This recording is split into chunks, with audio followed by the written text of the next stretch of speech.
problema, merong sagot na kay saya. Sa simpleng bagay may diskarte, laging handa, thinking everything. Kahit anong hamon, hindi uurong, maski sa tuloy-tuloy lang to. Dito sa vlog, sama ka na, abot ang pangarap basta pwede ka. Maski TV ka na nag-akiray, thinking everything, walang imposible. Sa channel ikaw ay inspired, kaya natin to. Morning guys, Matsuki TV. Andito tayo ngayon sa Pagsibol Place East. Galing na tayo rito noong nakaraang buwan. Tumawag ngayon. Ano naman ang problema? Yung dryer naman daw, ginatgat na naman daw yung mga wire. So, hinto lang tayo kasi magalaw yung camera ko. Lobat yung aking puko. Ayan, so nangyari, sa service ang kauli ngayon, kakanan tayo doon sa may mga nakaumpok na mga lalaki na yon kasi magalaw yung video, hindi ako makatakbo. Ayan, no, palikot. So dryer daw, hindi ko alam kung gaano karaming wire ang naputol. Samahan nyo ako uli, tara guys. Ayan, dito tayo. Makali yun, kalimutan ko na. Commitment dito yata. Kaliwa tayo rito. Dito. Okay, dito na tayo, Tiaga Street. Tiaga Street.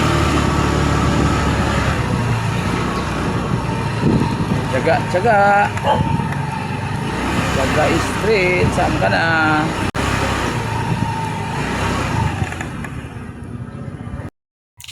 Ito na. Good morning. Tao po. Service po sa washing machine.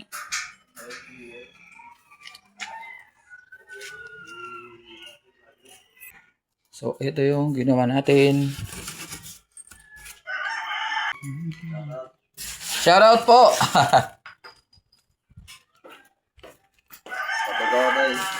Shoutout. Ito guys yung ating ginawa nung nakaraang 3 weeks ago yata yun. 3 weeks ago. Ngayon, ginat-gat na naman ang daga. Lagyan natin dito.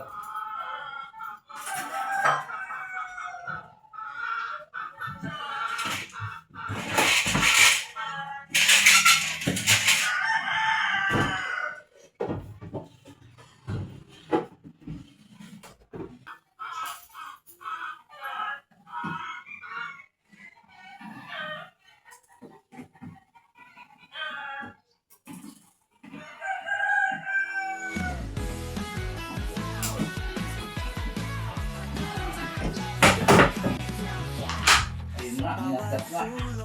Naku, tapos sa motor. Ay, ang bata ka.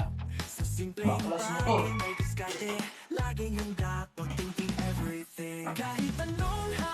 Baklas ang motor, nasa loob. Bakit tayo dito? Problema, sa motor pala yung tatlo po. Ayun, sa loob na motor. Ayan, sa loob na eh. Ayun yung isa lang. Sagad pa naman. Ay, kung bata ba? Tatanggalin kasi ito eh. Bibiyakin itong motor. Hindi mamadudugtong dito, nasa loob. Bibiyakin itong motor na to. Tatanggalin yung mga rivets. Dadalhin ko ito sa, ano? Wala eh, nasa dulo pa lang. Hindi sinabi eh. Hindi sinabi na sagad eh. Kaya kailangan bibiyakin yan. Naka-rivets pa naman yan. Bibiyakin yan. Tatanggalin yung mga rivets niya. Tapos bibiyakin para makapagdugtong ko sa loob. Kung sinabi, dapat nagdala ako ng gamit. Sa ano yung putol niyan eh. Sa mismo mga Problema, tika. Sa video. Ito guys ang problema. Akala ko wire lang na naputol. Yung pala, may putol dito sa loob ng motor. Ayun, yung kulay dilaw. Ito yung sa maaring, ito yung sa ayun, sa loob mismo. Sagad na dulo eh. Bigla ito, tanggalin itong motor. Bibiyakin. Tatanggalin yung mga rivets para magawa. Kung dito lang sa labas, ito kasi sa loob ang putol dito eh, lahat eh. Okay. Ito tong washing para matanggal yung motor. Hindi ko na sa inyo papakita. So guys, ito, nagawa natin na para nahugot natin dito yung motor. Ito. Tinanggal lang natin dun sa ilalim yung tatlong tornilyo, medyo maluwag. So ito na. Obligado, daling ko sa... Hindi pala, hindi lang isa bro, tinan mo. Hindi lang isa, tinan mo. Hindi lang isang wire. Ayan o, nung natanggal ko, bumitaw na rin yung kulay pula o. Ayan o. Sunog. Ayan o. Kaya nga yun, hindi ka musok eh. Ayan o. Ayan, yung dalawang wire sa loob. Bago, tatanggal ako ng tali doon sa loob dahil naka, ano yan dyan. Kala ko isang wire lang. Ayan guys o. Okay. Guys, gawa na muna natin si Wasing. At dadala natin sa shop tong ating motor. Ay, kala ko magdudugtong lang ng wire. Ay, hindi sinabi sa text eh. Kaya, ayun, babay muna. So ito guys, dubbing na naman tayo dahil may tugtog dito sa tapat nating bahay. Makaka-copyright na naman tayo. So tinatanggal ko lang muna yung pinakang huli niya. Tanggalin natin yung plate para pagbukas natin naman ng motor eh walang sagabal. So, tanggalin natin yung tornilyo na yan, 3 tornilyo yan. Yan. Tapos, ayan, pupunsulin natin ng concrete nail yung kanyang rivets. Ayan, so ayan, tuksan na natin. So ayan yung 3 wire na yan, 2 nawala. So binungkal natin yan, tapos dinugtungan natin ng panibagong kulay blue tsaka yung dilaw. Yung blue kasi yung pinaka-common, yun ang naputol. 2 pala, akala ko isa lang. So ayan, hininang natin syempre, tapos balutin natin lagyan mo natin ng shrinkable tube. Tapos insulator na kulay puti. Ayan, para siguradong walang grounded. Ayan, so tatalian din natin uli yan. Balik natin yung tali, tinanggal natin. Secure lang natin yung mga wire na hindi siya magdidikit. Ayan, so nilagyan ko pa na isang panibagong tube na malaki.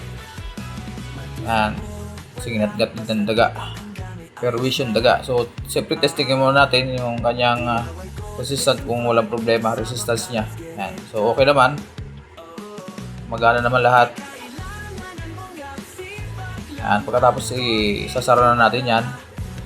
Bali tornilyo na lang lalagay natin kasi hindi natin ibabalik yung rivets. Ayan, so ayan, linangisan na rin natin. Total binaklas na natin.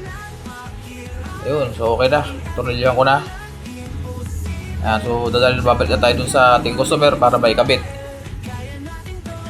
So ito, ayan, fast forward lang natin para hindi masyadong mahaba ang ating video. Ayan, so may sinasabi yung tauhan na may tumatagas doon sa ilalim. So chinik ko, wala naman, okay naman yung kanyang belo, wala nang problema. So siguro doon sa pagsalin ng tubig doon sa taas sa butas, baka sumala. Pero okay naman, wala namang nababasa.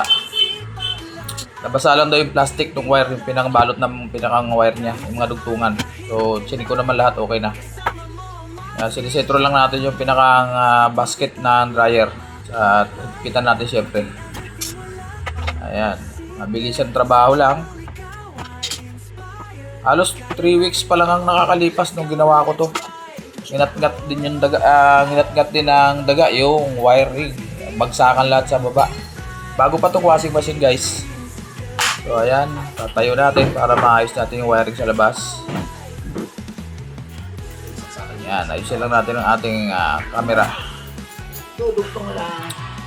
Para mailagay natin yung motor ng maayos ay yung wiring niya. Ayan. So hindi naman tayo mahirapan dito dahil kulay-kulay lang naman yan.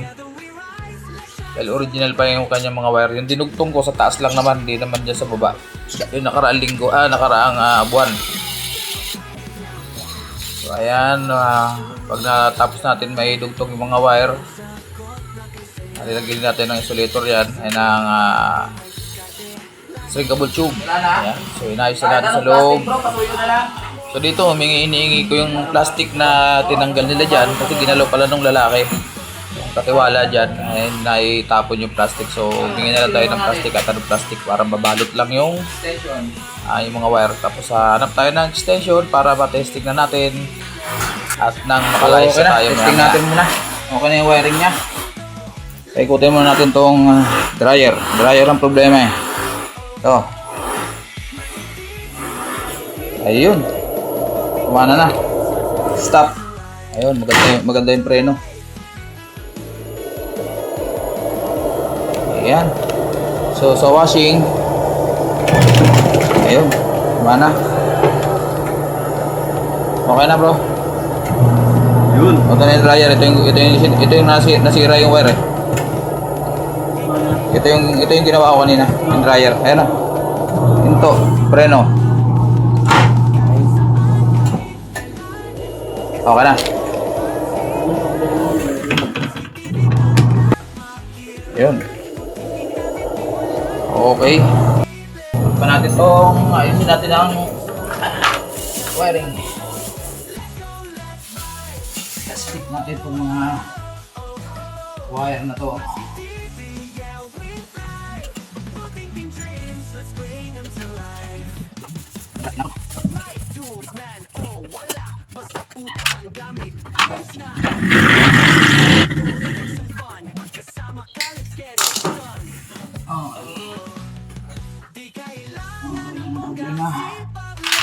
Okay, takip.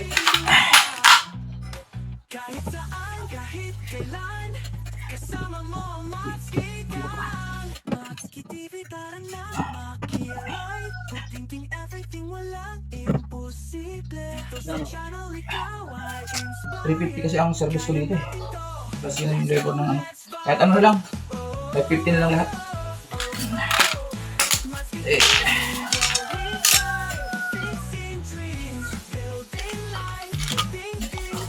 Okay. Tapos na tayo guys. Padalawang balik tayo dahil sa motor. Biniyak natin. Okay. So ayan, maraming salamat guys sa pagsama niyo sa akin. Dito, pangalawang punta ko to dito. 3 weeks ago. Okay.